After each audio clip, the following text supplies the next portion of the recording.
In Session with Dr. Farid Holakouee.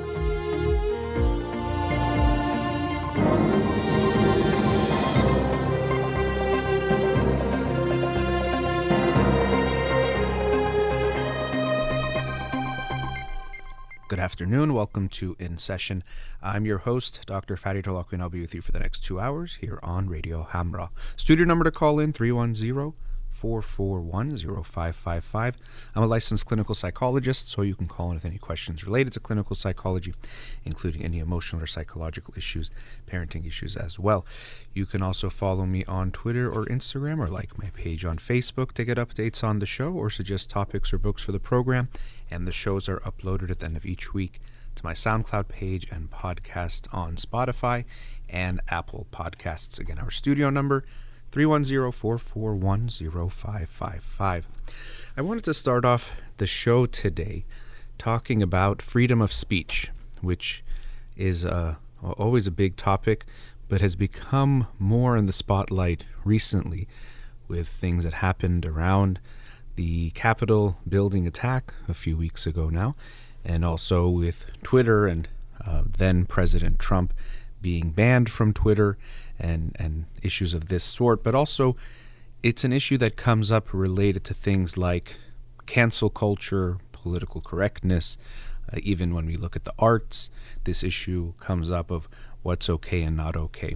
And I'm not going to give a legal explanation of what that is, and even looking at it from a legal perspective, sometimes when we look at any of our behaviors and just say, well, is it legal or illegal, it's a pretty low bar, and one that we should not just focus on. If you're in a relationship with someone, almost nothing you can do, barring, let's say, physically assaulting them or harassing them in an extreme way, would be illegal, but we would say that there's a lot that you wouldn't want to do that would still fall under that realm.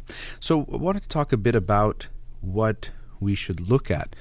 And there's a lot of gray areas when we look at something like freedom of speech. It's not black and white. And unfortunately, people are usually looking for that. They say, well, you can't. Well, the First Amendment in the United States is the freedom of speech, or it includes the freedom of speech. So essentially, they argue you can never tell someone they can't say anything.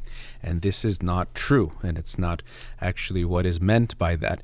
And we get into complicated territory when we recognize that when we look at all of these rights and freedoms, and when you're living in a society with other individuals, you have freedom, but you have freedom in so much as you're not infringing on the freedoms of others, or even the rights of others, or the well-being of others. So you can't just do whatever you want, whenever you want, however you want.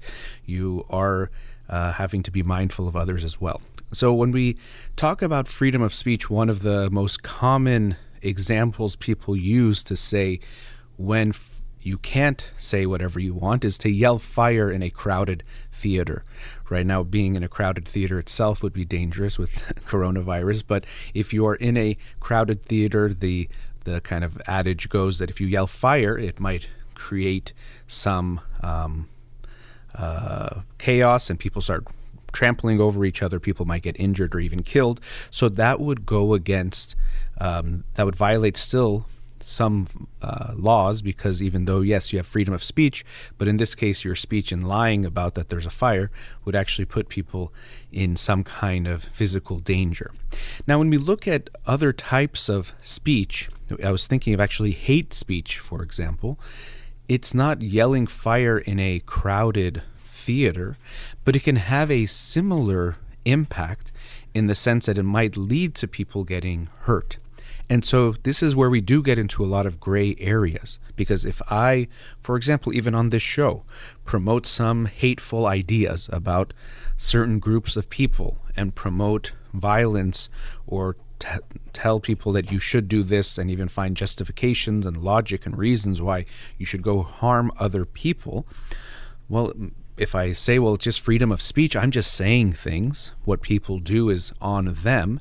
Here's where we get into some gray area. How much am I responsible for the actions that people take based on what I say? Of course, on the other end, realistically, what I try to do on this show is to promote good ideas and ideals and ways of dealing with things in our relationships, our personal lives, and the world at large that I hope will have a positive influence. So of course I wouldn't be saying anything, I wouldn't be doing this show if I didn't think it's possible that sharing these ideas, talking about these issues, have some impact on the behaviors and actions and thoughts and feelings of others. So of course we do believe that, and that's why we do what we do and why we watch the things that we watch, and we are all influenced by the things that are around us. So when we look at hate speech, to me that could be another way of yelling fire, but rather in a crowded theater, and it's all in one moment. It's more of an extended period of time. And so as you're listening to me say hate speech, what does that even mean? And this is again where we come into a gray area. If I share my opinions about certain groups and just say, well, they're opinions about certain people and how we should treat them, or just, let's say, even if I dehumanize them, it could be a gray area of how much of that is my opinion, how much of it is I'm saying it's fact, how much of it is hate speech, how much of that is just people have certain preferences. So it is a lot of gray area, but I think one where we have to, again, lose the dogmatic type of thinking of either you can say anything and it's all okay, or that we should control everything, and recognize it's a much more of a gray area that we're looking at when we see something like this. So if I promote something, I say something, I think I have to be aware of that impact that it can have. And so this extends to me even when we look at the arts. I'm someone who really enjoys music. I love even stand-up comedy, which is an area where this comes up a lot. But I don't think it means that if you're an artist, I know this could come off controversial or people don't like this, but that you can just say and do whatever you want because it's art, and there should be no limitations in that. I do think, again, we get to a gray area. I think when you are being creative when it comes to art, you should have the space for yourself. You can explore all types of things. Really, art does push the envelope, or good art pushes the envelope, or if it's going to be creative, it has to go into new territories or new ways of doing things, or creating and recreating and combining things in a unique and a novel way. So that part I think is good in the exploration. But what you release and what you share with others, that I think the artist, and even myself, I don't know if you'd consider this an art, but in some ways it is, but the person sharing their ideas or their art, I think has to be mindful of the impact it has on others. So in a reasonable way. And by that I mean, again, this is gray area, but what does it mean if I share an idea and think of the impact it has on others? So I can be on my show and say, I think we should love one another, we should treat each other equally, and we should be kind to everyone that we meet. And someone could say, I listened to your show and I heard you say those things about being kind to others, and I realized you meant the opposite. So I went and committed these horrific acts in the name of what you said. Now, in that case, I wouldn't say I would hold myself at all responsible. There is a certain level of reasonableness we can say based on how someone gets affected or impacted by what we say. And it's not really fair to say that, well, even if you say something good, someone could say, I think you mean the opposite, and then you're responsible for that. But now, if I were to come on this show and say, this group of people, they are bad. And actually, from a psychological perspective, it's harmful for the world to have these people. So if you see them, you should go hurt them and do whatever you want to them, even kill them, because that would be good for the overall humanity, for society. And then if people were more likely to hurt those people, or if someone heard my show or was listening to me repeat these types of ideas over and over and took action, I don't think that would be a stretch to say that in some way I am responsible for those actions. Did I physically commit the acts? No. But was I sharing and spreading ideas that could contribute to that violence and those types of actions? Absolutely. And I don't think that it would be right to say I'm not at all responsible for that. And if you create a song, same kind of thing. Yes, it's art, but you do want to be aware of what you are talking about and what you're sharing. In your artistic exploration, I think absolutely you should push the boundaries, go to places that are uncomfortable, try all sorts of things.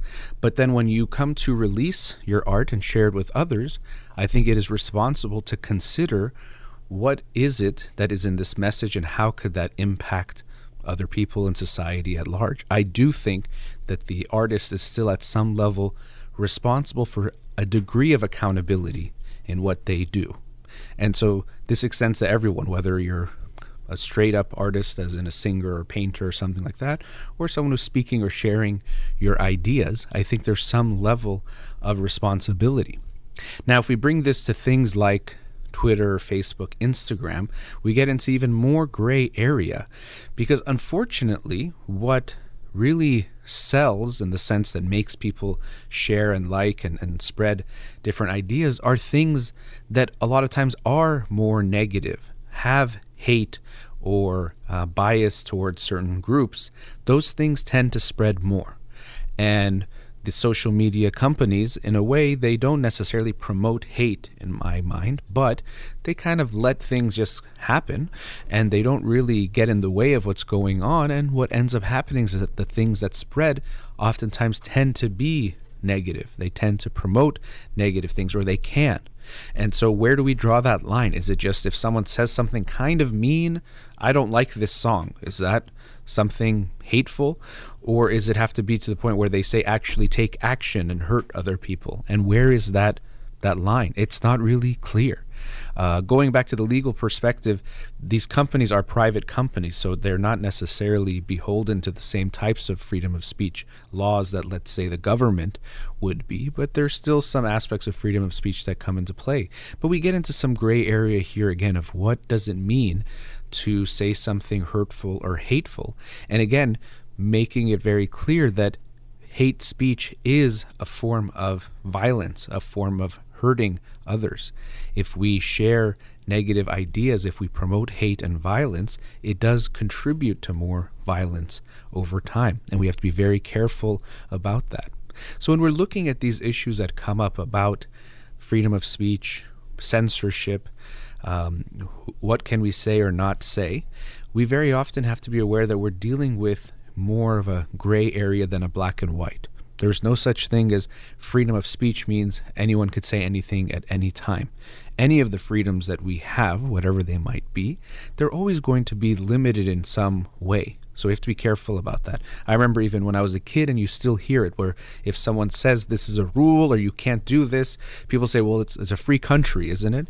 And yes, America has, we have a lot of freedoms here in the United States that you don't have in other countries. That is true, but it doesn't mean it's absolute freedom no matter what all the time.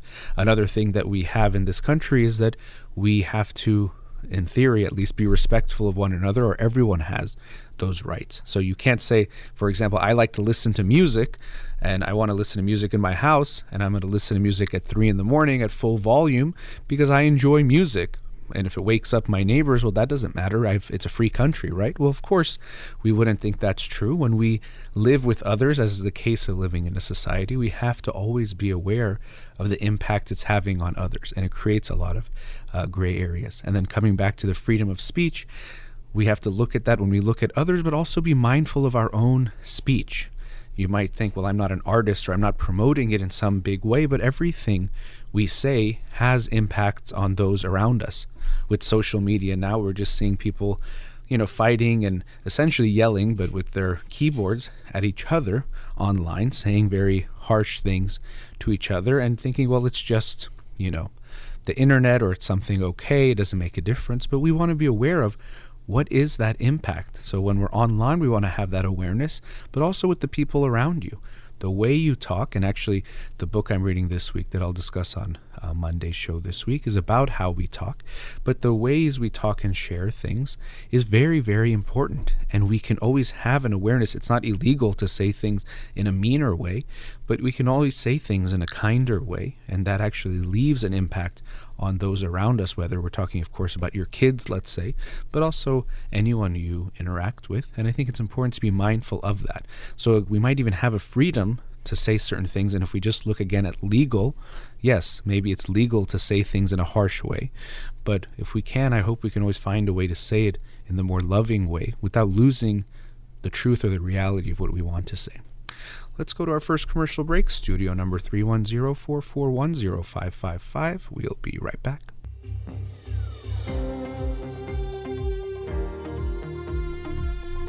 Welcome back. Studio number 310-441-0555. Let's go to a caller now. Radio Hamra, you're on the air. Hello? Yes, hi. Hi. I had a question about picking a major, Okay.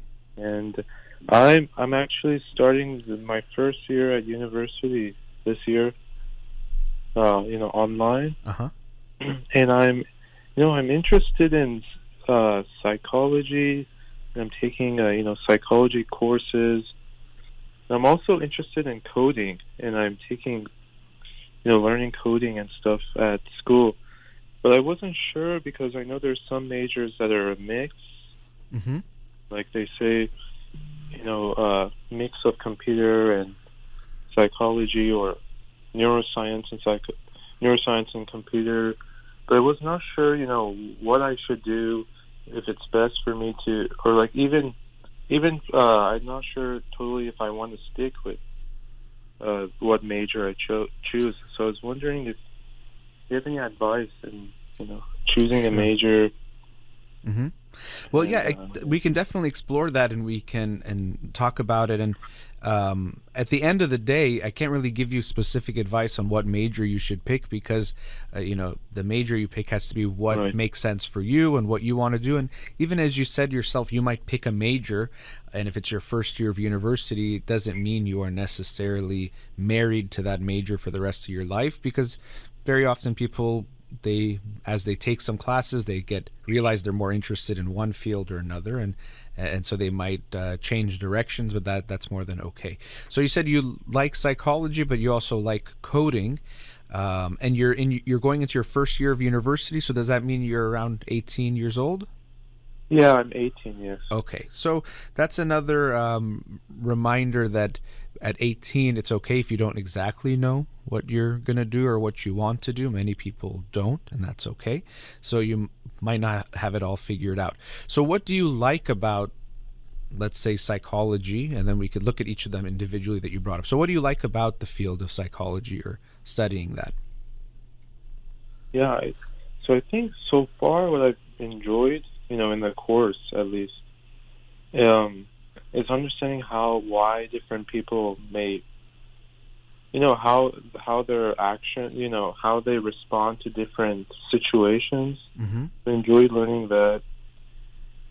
We haven't really gone into the biology of psychology, but in my neuroscience class, we've talked about the different parts of the brain.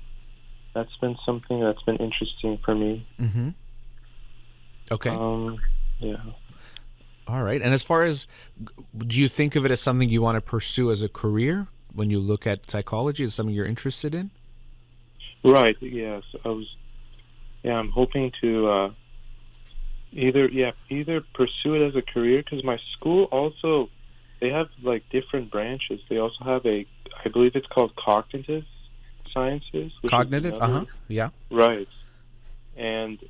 But I've heard, some people have said that it's not a good idea to do majors that are mixed, because, I don't know, they say that it's better if you do one specific major and study more in depth in that one specific area, versus if you're studying a mixed field.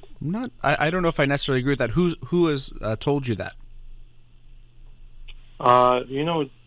I think not. I guess other Persians. Yeah. Okay, yeah. So I'll be another Persian on that list of people telling you what to study or not study. And that actually brings up a very important aspect of this process, is making sure it's good to get advice from people, especially people who are in specific fields, can tell you a bit more about what their field is like, and you might get a sense of what you like or don't like. But in working with a lot of Iranian families and Iranian young adults, I very often see that there's too much of an influence of other people in making this decision of what to study. So I don't know what your own experience is, and we can look at that. But very often, for example, parents will say you should study this or shouldn't study this, or push the kids in a certain direction, thinking that they're helping, but not recognizing that they're in a way interfering with the process of their child, young adult, figuring out what they want to do. So how do you see those influences around you? Are there family members or people that are putting pressure on you in any kind of way? Yeah, I think maybe it's also, thinking about after school, right? Like what you can do with that major. Sure. And even like what career, I guess, the income level of that field, right? And going to grad school, like, I guess, yeah, like what jobs there are even in that field, or if there's if it's high demand or not. So I think that's something. Sure, but I don't know if you heard my question about are there people around you that you feel are putting a pressure on you in any way, saying you should do this or shouldn't do this? I think maybe like I guess it's like the stereotype Persian, either you be a doctor, engineer, or yeah. So I guess maybe from my parents. Okay, so tell me, what are your parents telling you? To study something where you'll be able to have a high income after you graduate, when you get a job, and then I know like the fields that are known for that, and maybe just looking at, I think even just in school, it's kind of clear, what people like see as a good major versus like a bad major, I guess. Like when I say good, I mean like in terms of finding a job and having, financially compensated for the job. Yeah. I mean, of course, those things do matter. I don't want to say that the financial aspect doesn't matter, but I wouldn't want you to think about it in those terms of putting the financial part first, because you have to figure out what you like to do, and not to make it sound too cliche or easy, but if you find something you like and you're good at, you'll find a way to make money doing that. So I wouldn't get fixated on you have to find the thing that's already lucrative or can make money, and that's also saying that that's the most important thing. So I wouldn't think much about that side of it yet, especially now when you're figuring out even what you want to study, what fields you like. You have to try to explore that more and understanding what you're good at, what you enjoy, what you think you can, be passionate about or develop passions in. And the reason why I say it in that way is sometimes people think, your passion is going to hit you in the face, and once you see it every day, you're going to just love that field or that career. And it's not always that way. We, in some ways, also can develop our passions as we go more into different fields or different areas of study. So I don't want you to feel like you have to take classes until you find something that it almost reminds you of how people think of relationships, like a soulmate, that you meet someone and love everything about them and everything is just perfect from the moment you meet them. But that's not realistic either. So even in our careers and what we decide to do, we won't have that feeling. But I wouldn't want you to put all these other types of influences in your decision making already, of like, how am I going to make money? And that is a common Persian parent type of a influence, is to tell you, well, can you make money doing that, or can you make money doing this? And pretty much any of the things you've talked about, you can make money as far as taking care of yourself. And even how much money you make, that's something that you need to think about more than your parents. Again, the parent influence, especially the Persian parent influences, you have to make lots of money, and whatever that means to them. But you can make whatever amount of money you think is reasonable. And I'm not worried about you going into any of the fields you've mentioned and not being able to take care of yourself. So I would not think that much about the career, especially right now, because you go into any of those things, psychology, cognitive science, coding, there's thousands of careers within those domains. So it's not like cognitive science is a career, it's a field of study, and within that field of study there's so many careers that you can find with different ranges. And then even within a set career or job, there's a range of what you can do, how much money you can make. And even, I don't want to even keep emphasizing that because I don't think that's the most important thing. It's a thing, but definitely not the most important one when it comes to picking a career. Right. Yeah, and I think one other factor I should mention, I guess the other community I'm part of, there's an emphasis on doing service, right? Service to humanity, and making service at the center of your life. So that's also something I've been thinking about, like what I major in or what I guess study. How can I really continue with, I guess in a way, still being able to serve. Yeah. Well, I really think I think it's good to have that mindset. You're saying it's from a religious perspective for yourself, and even just from a human perspective, we tend to feel better and have more meaning in our life when what we do contributes to helping others, helping the community, helping society as a whole. So I think that's good to have that mindset. I also still, going to the same kind of theme of when it comes to money, if you study any field and become good at it, you can do things to help others and help humanity. It doesn't mean, sometimes we think, well, you have to be a doctor or you have to be a specific type of thing where you're directly one-on-one, let's say, helping individuals on a, let's say, treatment basis. But that's not the case. We need people to do all types of services. So you can be coding and, you can do coding that helps humanity more and does do stuff that does not help as much. So I think you'll also be able to find ways to serve others in whatever it is you study. And what I think is most important is that our ability to serve others is something that we can strengthen in what we study, how hard we work, how we develop ourselves. So you essentially have these gifts within you, but it's not just that they're gifts and no matter what they come out, you have to develop them. So if you study computer science or study cognitive science and you really contribute or work hard to build yourself up, then you'll have more to give to the world. So I think if you also find what you like to do, you're more likely to have more motivation to go into that field with more passion, more determination to then become even better at it. So I wouldn't say, well, if you want to help others, you have to become a medical doctor and that's the way of helping others, because that's maybe not what you want to do, and also might not be the best use of your individual gifts as a human being, your personality, your proclivities, your talents in different areas, or your capabilities. So I would say even within that realm, I would want you to try to figure out, what do I think I'm good at and enjoy doing?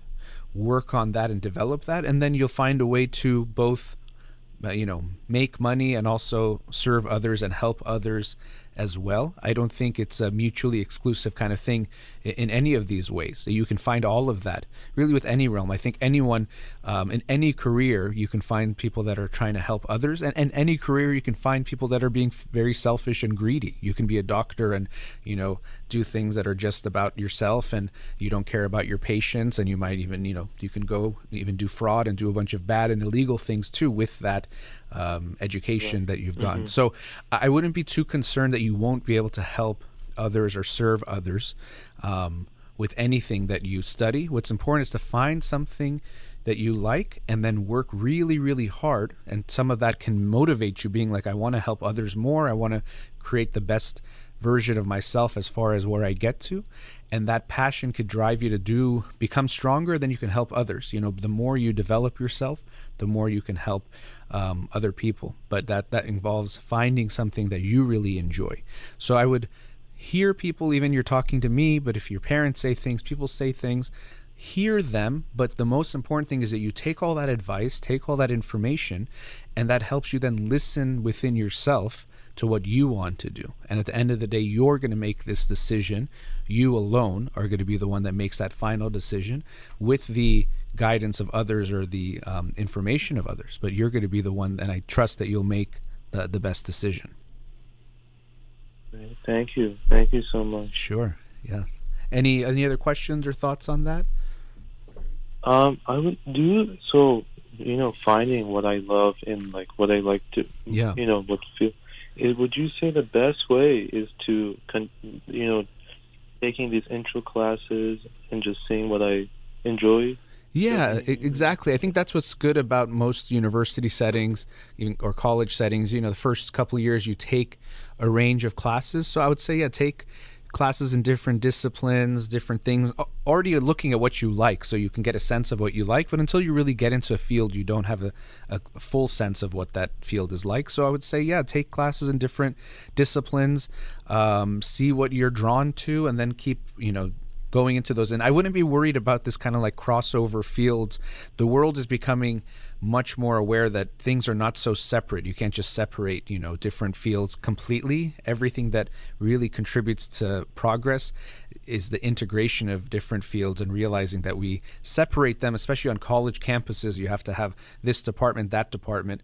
But really when things get done, it's fields coming together. So they're not as separate as we think. And I wouldn't be concerned that, going into something that's a combination of two things is necessarily bad. I think it's like we think of if we get a product and it's a toaster and a microwave, it's usually bad at both of those things. But when we're looking at fields, you're integrating areas of knowledge. It's not the same thing of like you're going to do two different things. And, even you said computer science and cognitive science, there's a lot of ways that there's overlap in those fields where they're learning from each other because of that. So I don't see any problem if that's something you're interested in.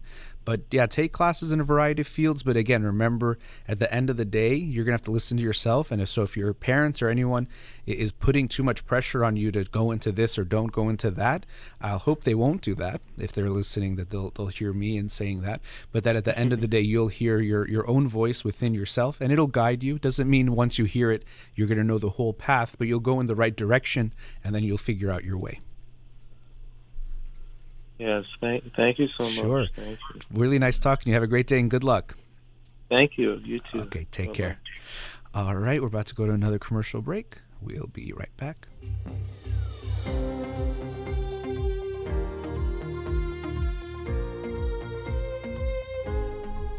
Welcome back.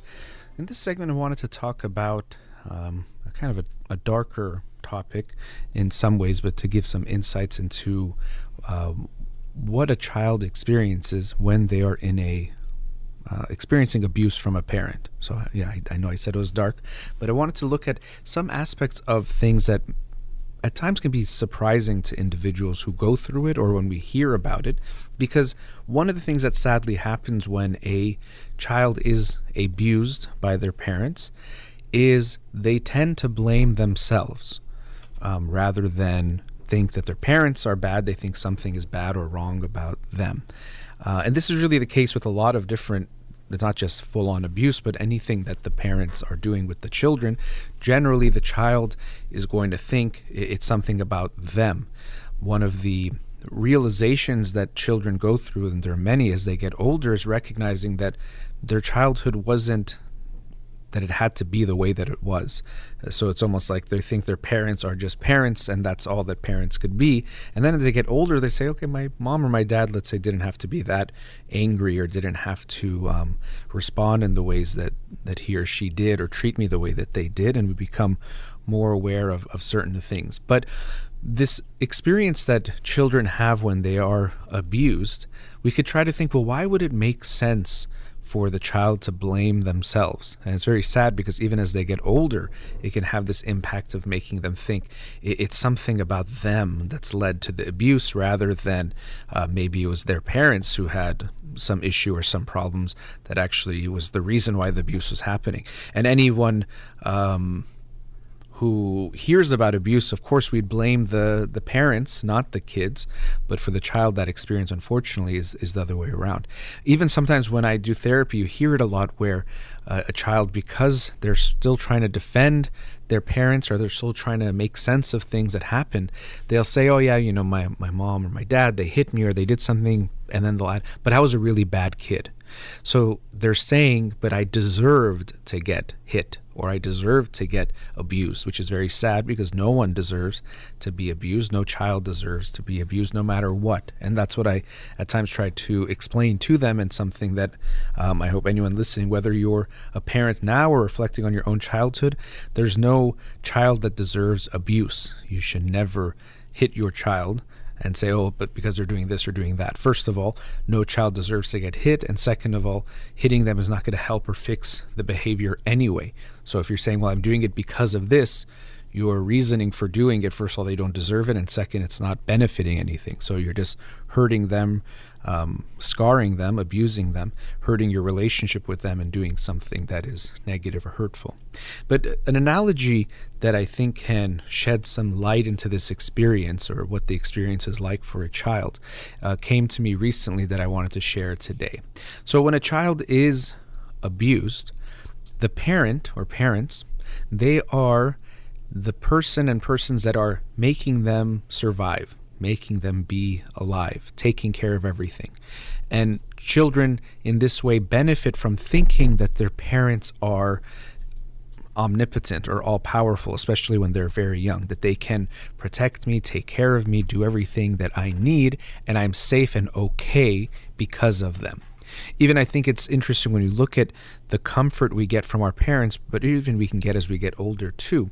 When children, for example, are afraid there's a monster in their room, or they're scared of something, usually what they're imagining in their head is far bigger than their parents, but when they go to their parents, they feel safe.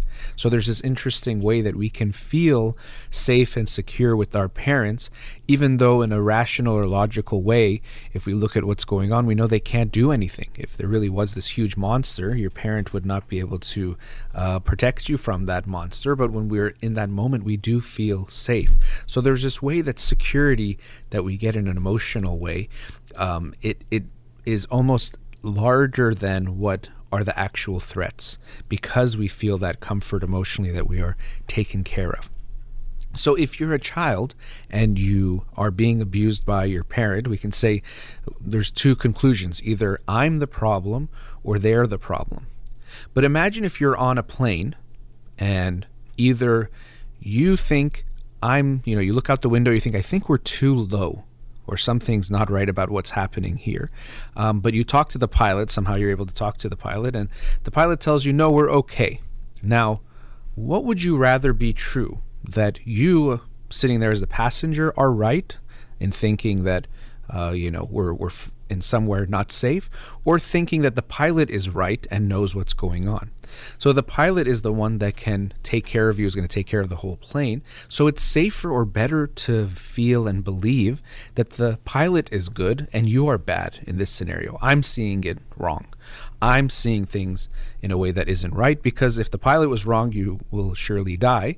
Similarly, like a child feels like if their parents are wrong, it could mean they're no longer in a safe place or they would be protected. So it's easier, it would actually be better for us to think we're the one that is wrong. Or looking at it in another way, if you were about to take off on a flight, and I said either you're going to be in excruciating pain during this whole flight, or the pilot is going to be in excruciating pain the whole flight, we'd probably say, you know what, I'd rather I'm the one in pain, because the pilot has to fly the plane and make sure everyone is safe and make sure I land safely. So even if I'm in some pain, I'd prefer that than dying, that the pilot is in so much pain that they can't fly the plane. So we'd rather take that pain on. So for a child in a situation when they're in an abusive relationship from their parent, although we would think, well, of course, the parent is the one doing the wrong things, it's a lot safer to feel that the one that has the power, has the control, is somehow right.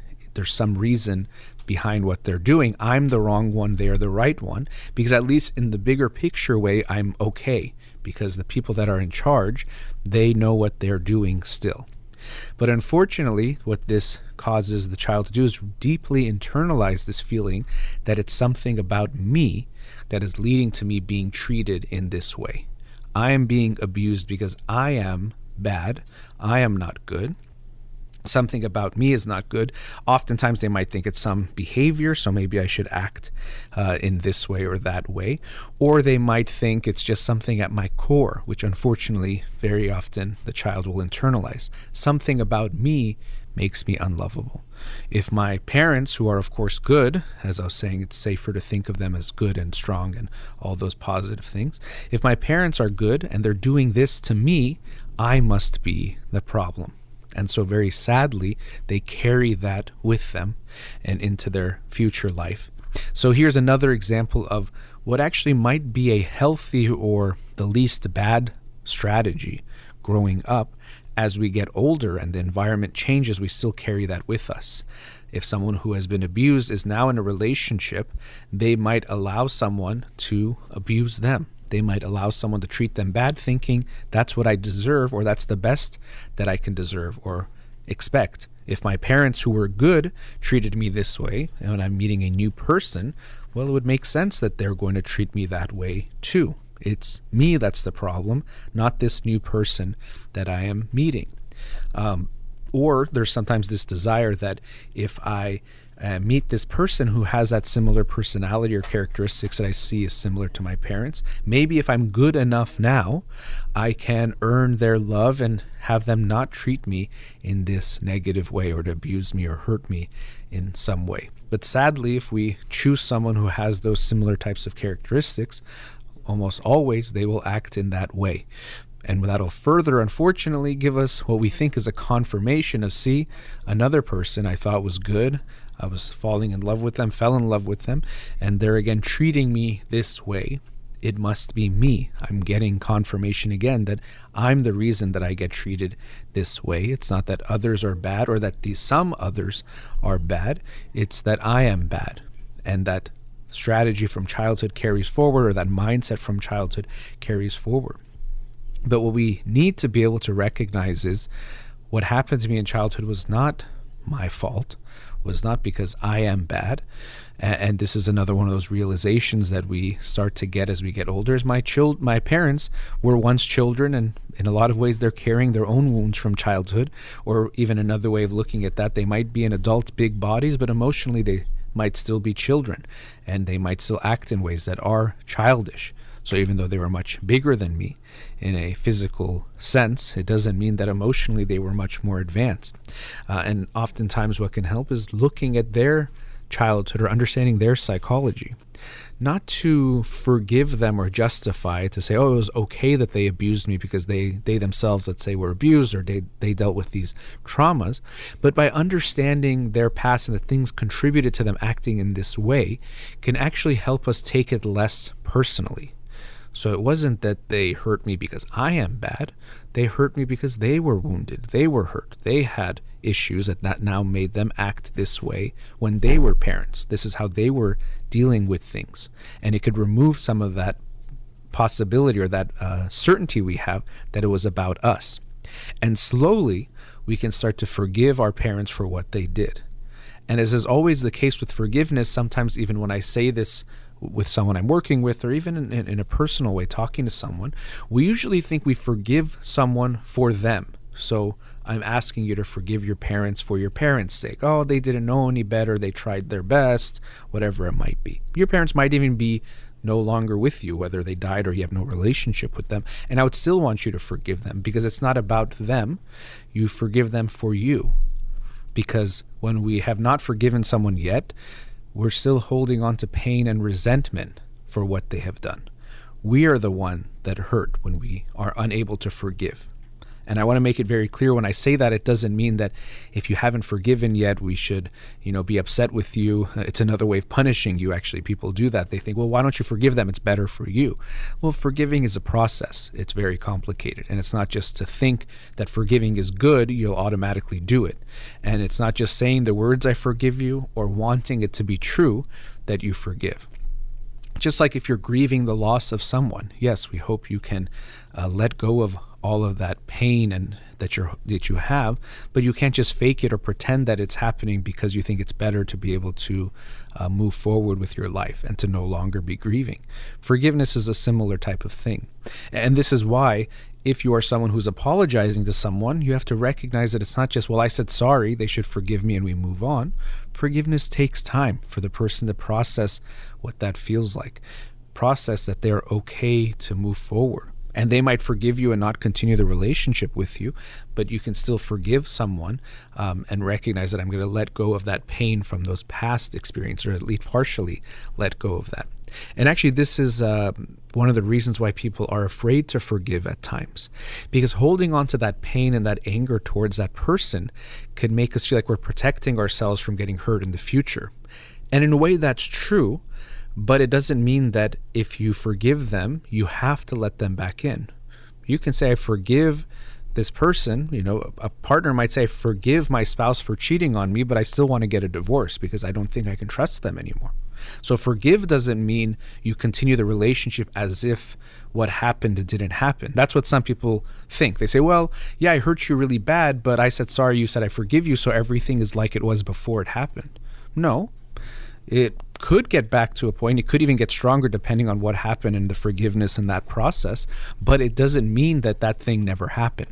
It means that I'm going to forgive you for that action, but now based on that, I still will make a decision of how I want to carry forward in my relationship with you, if I want a relationship with you, and what I want to do, or how I would modify that relationship.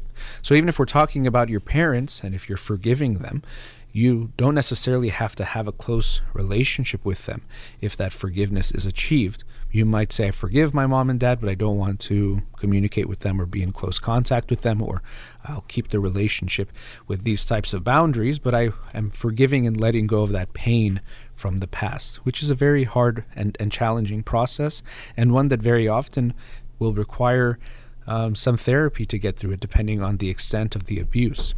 The reason why therapy can be so helpful for something like abusive relationships is that through that relationship with the therapist, you can also heal some of that pain from the past. So trying to do it on your own might not be enough. It might need to take place in the context of a relationship. Often people have healthy relationships, romantic friendships that can also serve that purpose as well. But overall, we have to recognize that usually the healing that needs to take place, since the pains were created in and through relationships, the healing oftentimes needs to be in and through relationships as well. So keep in mind that when you're the child who's being abused, unfortunately, it can feel safer to think the pilot is the one who's right and I'm wrong. But we carry that with us and think, I'm bad, I'm wrong, I did something wrong, and I deserved what happened to me, when that is definitely not the case. All right, let's go to another commercial break. Studio number 310-441-0555. We'll be right back. Welcome back. So I wanted to talk a bit about the unconscious, which is something we hear a lot about when in psychology and therapy, or people think, well, that's something you were unconsciously thinking about. What I always think is funny is sometimes you'll say, do you think unconsciously you were thinking this? And people will say, no, I definitely was not. Which sometimes we have a sense of what's in our unconscious, but we don't always. So you might not have access to what's there. But I think what I want to talk about today was rebranding the unconscious. So a lot in marketing and even when it comes to people, we think of, well, we need to rebrand this, whether it's a product, a company, an individual, because they now have a bad reputation or one that doesn't reflect them. And I think this is very much the case when it comes to the unconscious. So maybe giving a type of a definition of the unconscious is things that are in our brain or our mind, but that we are not at the moment aware of. All of that is our unconscious, things that you aren't aware of that are there, from memories, sensations, even knowledge, information can be there. But all those things are in your unconscious. You can't possibly be consciously aware of everything that you have in your brain. All the information, the knowledge you have, you can't be aware of it at every moment. It would be too much, too overwhelming. Even in a moment, as I'm sitting here in the studio, if I actually took in everything that was around me, all the sense information, that would be too much. So some of it doesn't really come into my conscious awareness, but if I look at it, I can maybe see it in more detail and become aware of it. So in some ways, our unconscious it has a similar format, that there's a lot in our brain that is there, essentially like storage, but you're not consciously aware of that, and that's good. Even this is why when we are, you're talking to a friend, all of a sudden a lot of things about that friend might come up. It was in your unconscious, it was there. You were not consciously aware of it, but it was in your brain and accessible, but you just had to get there. Now, the accessibility itself is an issue because some things might be deeper in your unconscious, or some things might be more harder to access, whether because they're from older memories or older experiences, or possibly we don't want to feel them or think them, so we don't access them. But the unconscious itself is not a negative thing. Now, why might it have this negative, dark connotation? Because for most people, when you say, oh, your unconscious desires, if I say that, most people think it's something sexual or dirty, or that people wouldn't want to share with one another, or it's something really negative or about hurting people. We think it's something very, very bad. Well, I think part of that has to do with the fact that the theme or the concept of the unconscious, one of the people who is most famous for contributing to the development of that is Sigmund Freud.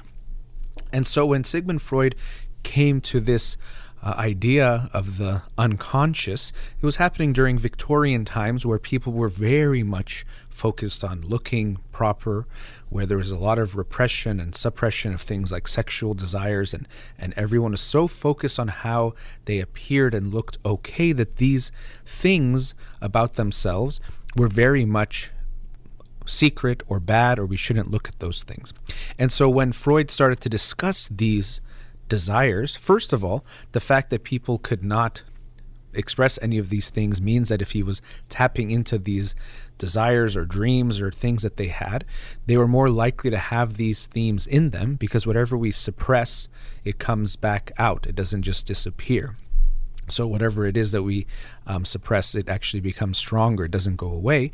So it's likely that he was seeing even more of those things. But to talk about those things made it seem like it's really bad. We all have these horrible, dark parts of ourselves that are really bad, and we don't want to show anyone. And all humans are is these really dirty, these apes that are having all these bad desires. But we as a society have to find ways to civilize us to take them all away. But I don't think that is true. Does our unconscious include desires that we might not even be aware of or have not tapped into? Sure. Does it include sexual things that we might not think about consciously or think we can share? Of course it includes those things, but it also includes so many other things that are also very good. In a way, your unconscious is what lets you survive in different moments and respond and react to different things that are happening. But because we have this notion that the unconscious is something really dark and ugly, this, I think, is a problem that leads to people actually not wanting to understand themselves better. Even in therapy, as you help a client get a little bit deeper into understanding themselves, very often people are afraid to see what is there. What if when we look at my more deeper desires or what I'm feeling, we find that I'm an evil person, a bad person, or I want to do bad things? And here I think it's important to think or take a look at how we view humans and who we are.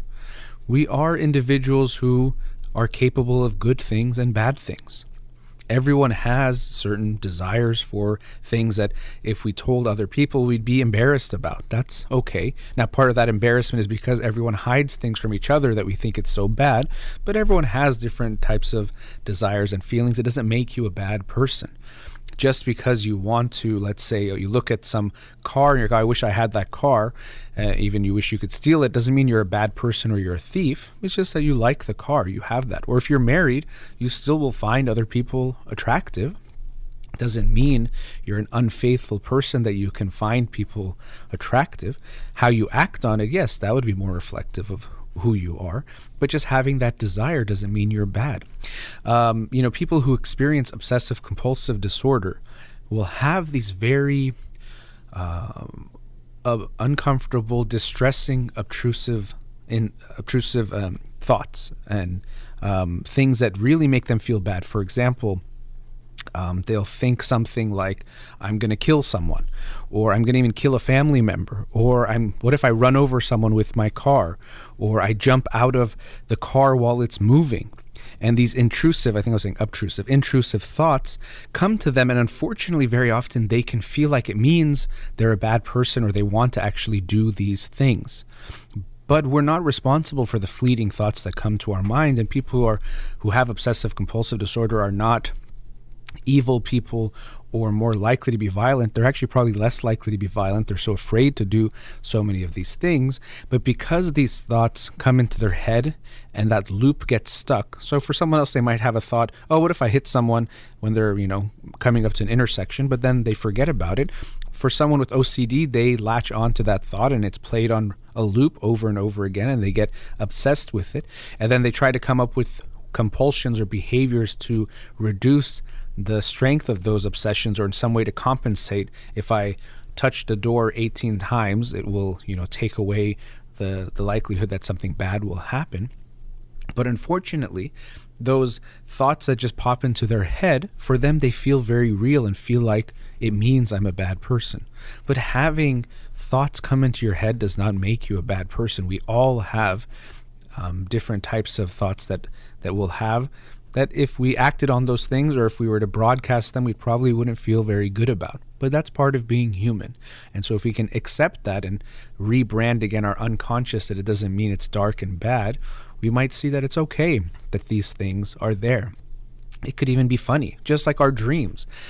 Sometimes we look at dreams as a window or road to the unconscious, as Freud said.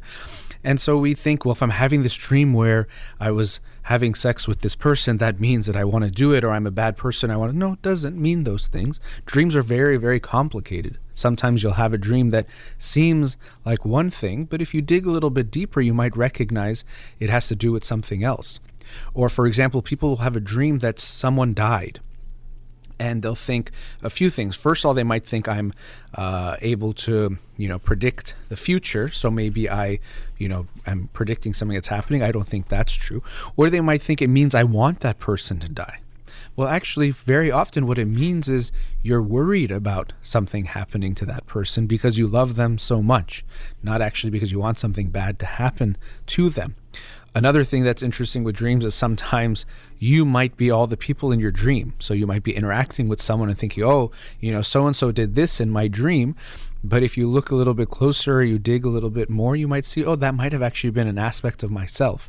Some people, when they interpret dreams, they think that everything, not even just people, but everything you interact with might be some reflection of yourself. And maybe that's possible. I talked about dreams a few weeks ago, and to my understanding, there isn't some dictionary for dreams, meaning that if you dream of a snake, it means this. If you dream of money, it means that. If you dream of your mom, it means this. If that, whatever it might be. I don't think there is that type of one-to-one definition because it depends on a lot more things. But there can be ways to interpret your dreams, or at least try to understand what might be happening in your dreams. But we first have to recognize that it doesn't mean you're a bad person if you see something that seems dark in your dreams. So your unconscious is what allows you to survive. It's what allows you to make sense of the world. It allows you to store so much information. If you can only store as much information as you can be aware of, we wouldn't know very much. We wouldn't be able to do very much. Your unconscious is also why when you meet someone, you already have some feelings about them, because they are triggering things from your past. Now, understanding that is not easy. Sometimes people will meet someone and say, I'm head over heels for this person, which based on our romantic beliefs and ideas about love, we think, well, that's the one. That's a soulmate if you're feeling so strongly about them. Now, it's possible you have some very strong attraction to them that could be healthy, but we also have to be aware that when you have a very strong attraction to someone that feels so much like you already know them, what that's probably telling you is they're triggering something from your past. And you do have to take a look to be like, well, what is it that they might be bringing up? So it can be sad to think I'm saying, don't just think it means you're soulmates and this is destiny, and look at to see if there's maybe something bad there. But we do want to be aware of, well, what is it that they're bringing up for me?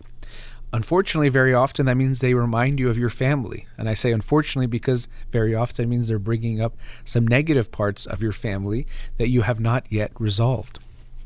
You get triggered by them. You don't know why, but something reminds you. And that's why people say, this person feels like home.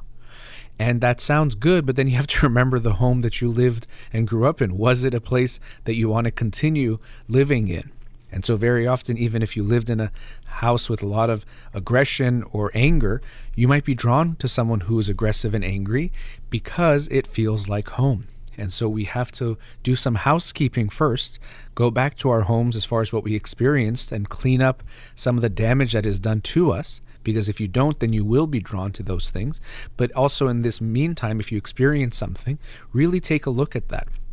What I actually tell people to do is if you find yourself really drawn to someone in a romantic sense, you have to ask yourself, can I convince myself that this person doesn't have the bad qualities of my parents, doesn't have the bad qualities of my home and what I experienced? Because we know that's likely what's going to give you such a strong feeling to want to be with someone, to be so drawn towards them.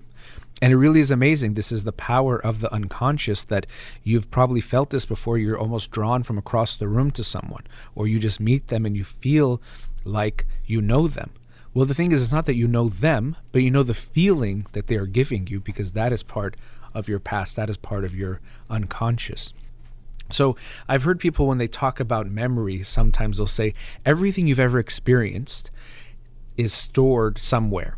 And what people tend to think of this means that if I just think of some memory or some day, like a filing cabinet, I can go back and find that file of that day and everything will come back to me. And no, I don't think that's true at all. We don't remember things in this way. You can't just remember something from 10 years ago and remember every moment of it. Every time you actually remember something, in some way you're recreating that experience. So it's actually part fact, part fiction. Everything you really think of, in a way we can say, is based on a true story to some extent, because you can't remember things in this way of a filing cabinet. The way I actually think that everything you've ever experienced is remembered is that it is stored in your body in the sense of feelings, meaning that something can bring up that memory or that experience again, or it affects the ways you interact with things. So if you've interacted with dogs a million times, all those memories are stored in the sense that you experience them, or that combination is experienced when you see a dog. Now, based on your experiences, some memories might be louder than others. If you had a dog attack you, well, that trauma might affect when you see a dog. That memory might be louder or might have more of an effect than the other ones. So you will be afraid of dogs, or you might have a fearful response. And what's the only way you will actually start to feel okay around a dog is if you start to have some more okay, pleasant interactions with them. And this is why when we work with phobias, the only way to get over a phobia is you have to face the thing you're afraid of. So if you had this fear of a dog based on a dog attack, eventually you'd have to have some safe, repeated interactions with dogs, and slowly that large memory of the attack will start to get drowned out by these more positive experiences. And now when you see a dog, it won't trigger that same feeling, in a way, an unconscious response that this dog is going to kill you or hurt you or is going to be dangerous. And this is why phobias are not logical. So people can say, I know that dog can't hurt me or won't hurt me, but the fear response is unconscious and automatic, and so I think something bad's going to happen. Or if people have a fear of flying, they'll tell you, I know that the chance this plane crashes is 1 in whatever million or whatever it might be before they go on the plane, but when they're on the plane, the feeling is I'm about to die, or this plane is about to go down. They can't just control it, and that's why you can't just tell someone, hey, here are the statistics on planes, so don't have that phobic response. It's an automatic and unconscious response. And so here I'm talking about in the context of phobias, but we know that it's something that helps us too, because in life we have to know what to react to and what not to react to. Is it always going to leave us with the best impressions of everything, or mean we're going to function in the best way? No. Sometimes a phobia can get in the way of your life, and in a way we can say it's our wiring not doing the best things. But this is another way that our unconscious is working to try to protect us or make us safe in this world. And the unconscious isn't some dark a dirty, animalistic type of a thing. It's what helps us survive, live, and be okay in this world. We can't be aware of everything. We can't be conscious of everything in every moment. Our brains, our bodies store much more than that. All right, let's go to another commercial break. We'll be right back.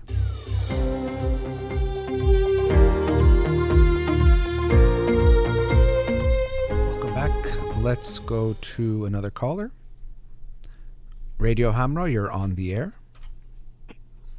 Yes, hi. Hi, thanks for calling.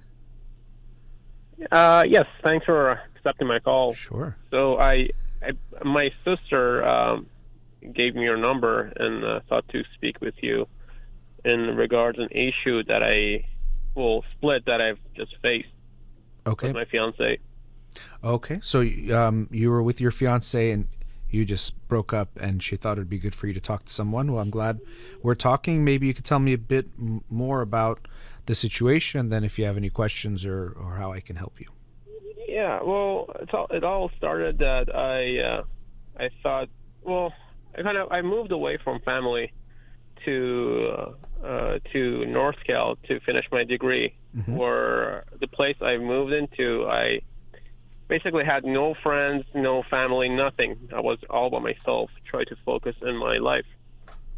And then so my plan was to come back to San Diego, SoCal. Mm-hmm. What happened, during that time, I met this girl who, she was really cool, and she basically was the only person I knew up there. Mm-hmm. And then, so what happened, we had good times, and then we had some argument at the same time. But what happened, I kind of noticed that she's not my type, so I wasn't trying to fall for it. So what happened, I ended up moving in with her, and long story short. Sorry, just so I'm clear, you said she wasn't your type, so you moved in with her? Well, yeah, I made a mistake. Okay. Well, okay. How do you understand that mistake? Was it that you? I mean, because it was interesting, just the timing of it, to say, I realized she wasn't my type, so then I moved in with her. Well, the thing was, I was lonely. I left all my friends down in SoCal, mm-hmm. and then she was basically the only friend I had. And I guess I was confused. Okay. And then, so what happened, she was keep pushing me to move in with her. And I was refusing until one day I decided to basically move in with her, Uh-huh. And then what happened, when I moved in, I guess things didn't get better. It was just getting worse because we didn't have anything in common. I don't know. I was an active guy. I'm a pretty active guy. I like to explore new things and places. But all she did was just want to watch TV and be on her phone. And that thing bothered me a lot. Until recently, we broke up. Mm-hmm. And I never felt that way about anyone, because besides what she did a lot of good things for me. And I don't know. I honestly don't know what I'm doing. It's just I want to get back to my normal stage. Okay. So overall, how long were you together? Well, the thing was, we were together for 2.5 years. Okay. And then I feel like I was rushed into proposing to her. Yeah. And then, so she had tempers, and I have tempers too. It's just I feel like she wanted to control me. And then also there were some stuff from my end that I should have not done. I was basically telling her, this person you're hanging out, she's not your type of person, which that was completely my mistake. I should have not said that. But the thing is, I feel like I made a mistake from the beginning to allow her in my life. Mm-hmm. Yeah, it does seem like the way you describe it, you were feeling lonely, feeling like you wanted someone, and she came in in a way, you were talking about control. It seemed like she wanted to take over you in a way, and so, but you, because you were so alone, you might have wanted some of that too, of just having someone completely, Exactly. Yes. have you and you have them. But there was a lot of things that were unhealthy from the beginning, it seems like, and you just also didn't stop it in a lot of ways. So her pushing and her control, it seems like, yeah, we can say she was being controlling, but of course on your end, it's letting yourself be controlled or letting yourself give in to what she wanted over and over again. That was problematic. And anytime we enter a relationship from a feeling of deprivation, like I'm lonely, so I need someone, unfortunately, that means we will a lot of times get into a bad relationship because we'll take whatever we can get, but also we might even make the relationship more than it needs to be, which is possibly what you did with her as well. Yeah. So, of course, we can dig a little bit deeper to look at what happened. With where you're at now, what is it that you are trying to, what's your question for me, or what is it you're trying to understand? I'm just trying to understand. It's funny because I already know all my answers. I connected dots together. From my moving with her, I was inspired. I decided I was inspired to what I want to do for the rest of my life. Mm-hmm. And that was a good thing out of it. I'm not gonna lie, but I just basically what I'm trying to. I just want to move on from her, like, so I can get back to my normal stage where I can be happy and I can focus in my business and it's kind of hard. I've never been in this type of situation from my past life. I used to not care about anyone, but now I believe I fall for a wrong person, and I got burned pretty bad. Okay. And, not caring for anyone is not a good thing itself, but so that's not necessarily healthier. A lot of times people, they like the feeling of not caring because it's easier to not care about anyone, but it's usually not coming from a healthy place. But yeah, it seems like you feel like you cared maybe too much for the wrong person, or got too involved with the wrong person, which of course then you're going to feel a lot for them. How long ago was the breakup? Just about 2 weeks ago. Okay. So the first thing I would say is 2 weeks after a 2.5-year relationship that included living together and engagement, it would make sense that you're still not happy. If you tell me you had no feelings about it, I'd be more concerned about that than if you say I'm still hung up on it after just a couple of weeks. So we want to be aware of what to expect, because also, and people around us at times, that might be coming from yourself, but people around us will often put a pressure on us to get over things quickly, that, okay, well, if she was the wrong person, why are you still sad about it? Or, if it wasn't the right relationship, you should be happy, not sad. But breaking up always involves some level of healing and pain that we have to acknowledge, that we have to go through to really move on. So when you tell me about moving on, I do want you to be able to move forward and move on with your life, but I do think that some of that process will involve pain and discomfort and not feeling good. And so I want to make sure you accept that as part of the process, and don't think of that as, oh, something's bad because I'm sad or I'm missing her. It's understandable that you do. Does that make sense? Yeah, and then another thing is that I'm still trying to, I know what I'm going to say. It doesn't make sense, but I'm still trying to text her and talk to her. Maybe we can, fix things. Okay. So yeah. Deep down, I know that she's not my type of person.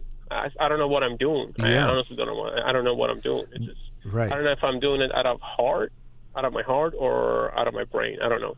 Well, and we could try to look at that and understand what's going on there. So of course you're not even trying to get over her yet. You're still trying to make it work. So clearly that means you're not going to be moving on when you're still going back to it. So I think it'll be good to look at, what is going on here, because you're telling me she's not my type, she's not the right person for me, but you're still trying to make it work. And this is very often where we can use analogies to addiction. And I don't know how bad she was for you, so I don't want to say she was like this toxic drug.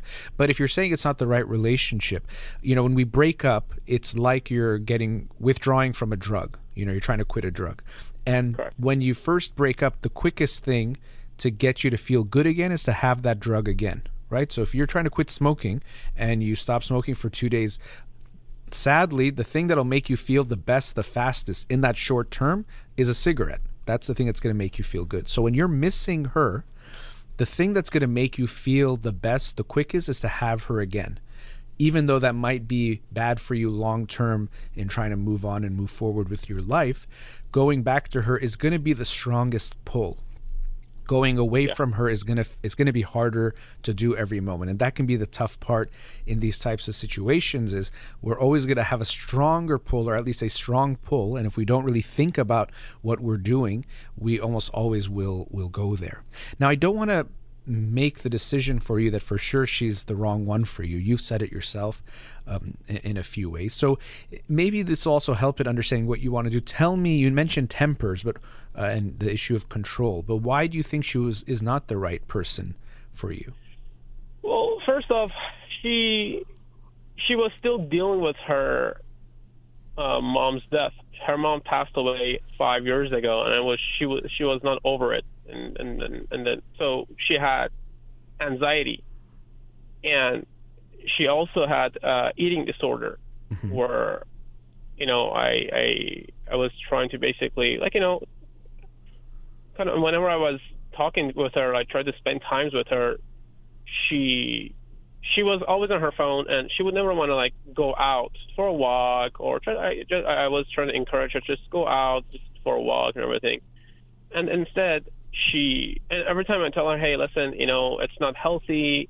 Let's just, for our health, for your health, it's good to, just go for a walk a little.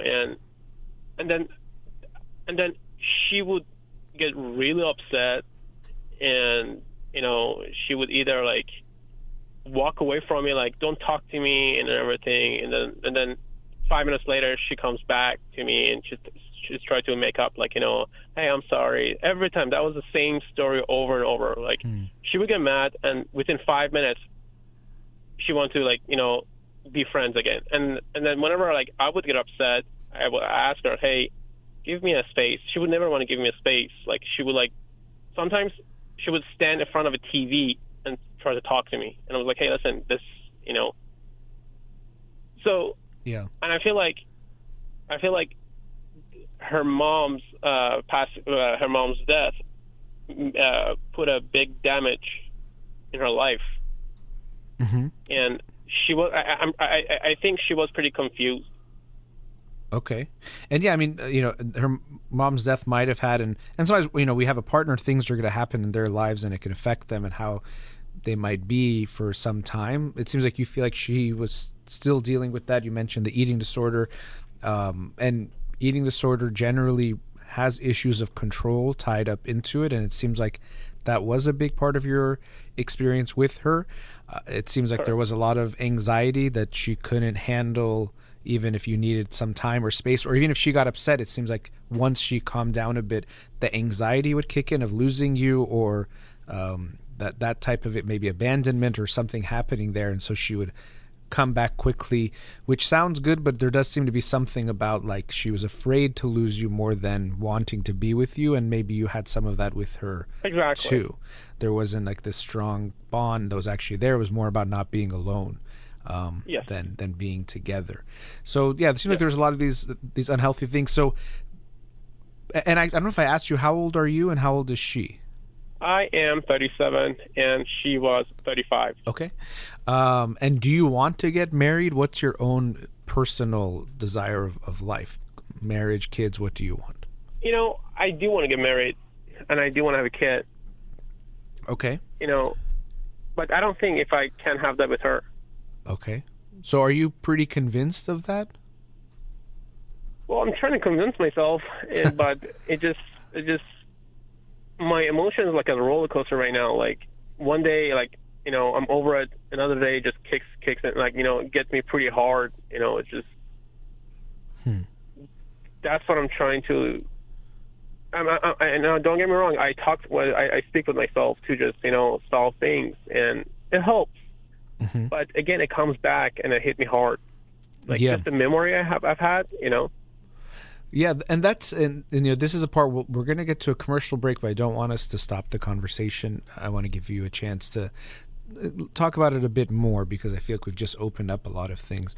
The memories and missing, that's going to be there. It doesn't necessarily tell me she's right for you. I'm not saying she's definitely wrong, but sometimes people think, well, if I miss this person, does that mean they're right for me? But if you've been with someone for over 2 years and you don't miss them after 2 weeks, I'd be concerned. So that doesn't necessarily mean she's the right one. It could be, like I was saying before, there's that draw of just taking this pain away, and the fastest ways to connect to her again. But what I want to do after the break is tell me, what are the good things about her? We talked about some of the bad. The good things about her that makes you, when you say you're confused, because it seems like you said I'm trying to convince myself, and I don't want you to convince as in make yourself believe something because we think it's what you should believe. We really want to look at what's going on and what we have here. So when we start after the break, we can talk a bit about what do you like when you think of maybe she is the right one, when you want to go back to her, and we can try to see what is fueling or driving that, if it's something really is coming just from the pain or actually something good that is there. Is it avoiding pain or going towards something good? So I'll put you on hold and we'll talk after the break, okay? Okay, thank you. All right, we'll be right back.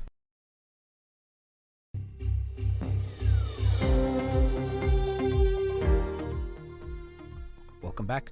Before the break, I was with the caller. Let's go back to him now. Caller, are you still there? Hello? Yes, hi. Yes, hi. Okay, so, you're talking about your recent engagement that ended about 2 weeks ago. Correct. After about 2.5 years of being together. And before the break, I asked you to see if you can share with me what are the things you see that are good in her and your relationship with her, when we're trying to understand, as you were saying, what's causing you to want to be with her still. You seem conflicted. So what is it about her that you see as being good or that would make her a good partner for you? Well, like when I met her first, her charisma, she was really powerful. Like, this big woman, big independent woman, that really got me. Uh-huh. And then another thing is that she inspired me. She helped me. Well, not help, but I decided what I want to do for the rest of my life as far as work, and just kind of follow what I love. And then she was also very adventurous, just like me. She was down to, for example, for adventure and spontaneous. Those are the good things about her. And then what I really, really, really liked about her was that she was very outgoing. I mean, like, you could throw her in the middle of people and she would talk to everyone like a leader. That was her PhD in leadership, and those are the things that was very attractive to me. And because that's what I was looking for in life. So that's pretty much it. Those are the main things that I really liked about her. Okay. Something you said when you were starting, like at the beginning, she was this, and this. I didn't know if you meant that things changed or what parts were in the beginning that she changed later on. Oh, actually, no. I rephrase. That's how she was from the beginning. Yes. Oh, okay. That's how she was. Yes. From the beginning. Okay. Correct. So there were a lot of good things that you listed there. So it's clearly there's some good there as well. So when you look at your assessment of things about her being either not a good or a good partner for you, where are you at right now with that? I mean, like, I have a lot of flaws too. I'm not gonna lie. For example, I get mad. I unfortunately call names. It's just and stuff that come out of my mouth. It could be very helpful. And I know that about myself, and I want to fix that about myself. Okay. And then I'm currently at a stage that I have just started my business, and I'm outgoing too. That's what I heard. I've heard from my friends that they said I'm very outgoing, and I'm not that kind of shy person. I can get along with anybody and everybody, start conversation just easily with everyone. Is that the answer? Because I'm a little confused. Like, could you give me more details? No, yeah, I'm just wondering what, when you look at her and you think of her as, should you be with her or not? Where do you stand right now? Like, what you think? I mean, like, I'm like 50-50, because other things that I was really attracted to her is that she had a lot of friends. Like, and I'm telling you, like, friends were calling her, speaking with her. I don't know if they were doing this because they felt bad for her, that she's lonely, she doesn't have a mother, or in general, I wasn't sure. But those are the things that are really stand out. Okay. I mean, but this theme of your loneliness seems to be coming out again, like the fact that she had so many people around her. That's good. It's not necessarily obviously not a bad thing, but I'm not sure what that means about you and her being together. I mean, like, I don't know, man. I mean, like,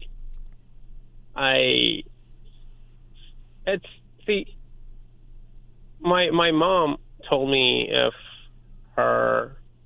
you see more good in her, stay with her. If you don't see any good, but see, that's the thing though. About her, good and bad are 50-50. I mean, like, as far as, okay, so here's a weight issue. She was overweight, pretty bad. Mm-hmm. And I told her, and then, so what happened, her mom and her aunt passed away at the age of mid-50s. It's because they were obese. And her weight issue was getting into me really bad. I was nervous. I was like, and I told her, I was like, not caring about your health, it worries me. What if we end up having a kid and then the same thing happened to you as happened to your with your mom? I don't want to be left here, all sad, and it just, that was the thing that was a big turnoff for me. Mm-hmm. Okay, there was a physical part of it, but it's obviously more than just physical. But even when you say things are 50-50, that sounds like good or sounds even, but it's not even when we're looking at how we are looking at a partner. We need a lot more good than we have bad in there. So I don't know if you feel like it's really that even, like it's kind of like it's about the same, the good and the bad qualities. Well, so here's another thing is that now I notice, I mean, like, yeah, I try to talk her out of it, like, just come back and everything, but I feel like what I'm doing is wrong. I feel like she's looking at it as, that, I don't know. I guess I have an ego that I want to, I'm just really confused. I'm sorry. That's okay. Right now I kind of lost all my okay. words, So let me then ask you, that's okay. So how did things end? What led to the actual breakup? Well, see what happened. She left to her friend's house, and then she basically stayed there. And then I didn't want to stay there because I don't know anybody. I don't have friends over there. I don't have any family members. Mm-hmm. And so I just packed everything and just moved out of there. I'm not sure if I got it. What made her leave the house? Yeah, she left the house because she didn't want to see me. She wanted space. Okay. Yeah. Now, you said in general she wasn't like that, to want space, and she would always, that would be that you would want space and she wouldn't give it to you.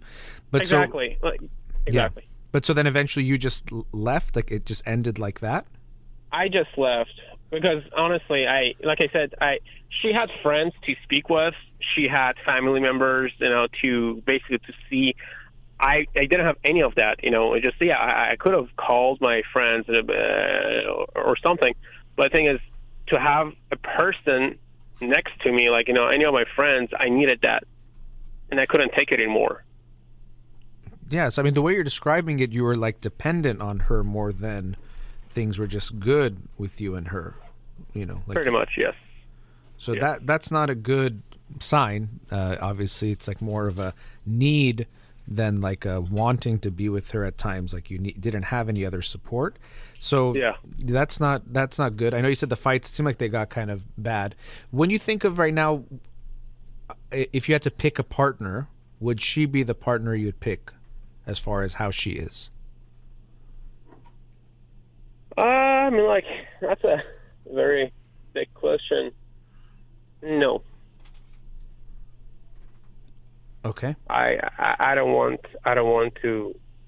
I mean, like, I would like to be her friend, but not anything as far as marriage or future wife. Yeah. So it seems like you have your answer there. Yes, but the thing is, the emotion, Sure. as I've mentioned, those memories are hitting me again, and then I get tempted to speak with her and text her and call her, and that's why I'm just, Yeah. it's hard. So this is where the drug metaphor fits a little bit again. So it's that not having that. When you feel that pain, you want to go back towards her, not because she's good, you're saying. I'm not saying she's bad, but good for you in the bigger picture sense. But it's not because you're going towards something good. It's to avoid the pain of the breakup.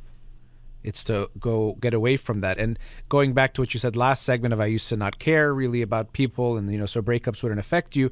You might be taking that pain to mean she's so good or it's so much better, or I'm not used to feeling this, something is really wrong. But I hope you can see that's not a reason to be with her, just to get away from that pain.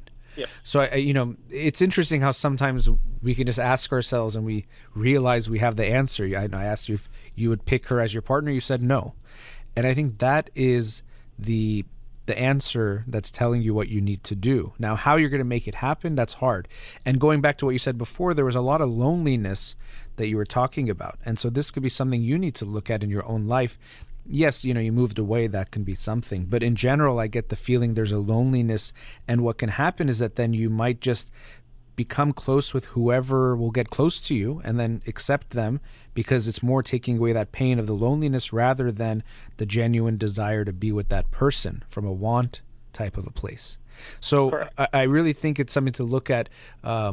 You're wanting to get back with her. Seems like it's just to get away from that pain rather than to go towards what we think is the good relationship. Yes. Probably, you have to make this decision yourself, but cutting your ties with her would be better, or the communication is going to be a better thing, and making that quite clear. But I know that's easier said than done too. So it's just something to be aware of, that if you know it's not the right relationship, ending it will always feel hard. That doesn't mean it's the right relationship. That's going to feel painful. But if you think then you got to act on that type of a decision. Just like a drug. Again, it's not to say she's toxic, but if this is not good for you, if you know it's not good for you, you might even need help from others. I need to, you might need to see friends and family more, be around them to keep you kind of not occupied as in I want you to distract yourself, because sometimes we do that. We think I have to just distract myself. But if you keep going into the memories, you're probably going to want to be with her more, or looking at pictures of you and her together, or going and looking at her pictures online or in your phone. Those types of things will usually just contribute to you, the pain becoming more and louder, rather than actually seeing what's happening. So I would recommend against that. If you make that decision, which you have to decide, I'm not going to make that for you, of course, that it's not the right relationship. Going back, and looking at, it's kind of like looking at advertisements for alcohol when you're trying to quit, or looking at pictures of yourself drinking beer. Of course, that's going to make you want to go back to that. So the more you go towards it, If you really have made that decision, I would say think about that today, spend some time. It might even be worth, if you enjoyed or thought this was useful talking to me, it might be something to consider going to a therapist a few times to explore. They're not going to tell you what to do, as I'm not going to say you should definitely break up or stay with her, but they'll help you understand yourself and what's going on, and then to make that decision in a better way. Because if you come to that conclusion to break up, you probably have to take some actions to help yourself, because it is like getting over an addiction where it's going to be a little bit hard. It's going to be challenging. We know that a lot will be pulling you back there. As I was saying, everything will be wanting to pull you back to getting away from this discomfort, and the easiest way is to talk to her, to connect with her. But it doesn't mean she's the right one. It just means she's the thing you're missing because you were closest with her most recently. I do have to wrap up the show for today, but I hope you'll get to a good place of where you feel good about the decision, and then make that decision and go forward. Your heart, as you said, your heart and mind, they sometimes can be in conflict. Once we get to a conclusion that we think makes sense, we have to make sure the feelings don't pull us in the wrong direction. But good luck with that, and thank you for your call. Thank you very much. Okay, all right. Have a great day. You as well. Bye. Take care. All right. That brings us to the end of today's show. As always, a big thank you to Ghazala here in the studio. You've been listening to In Session with Dr. Farid Holakouee. Have a wonderful day.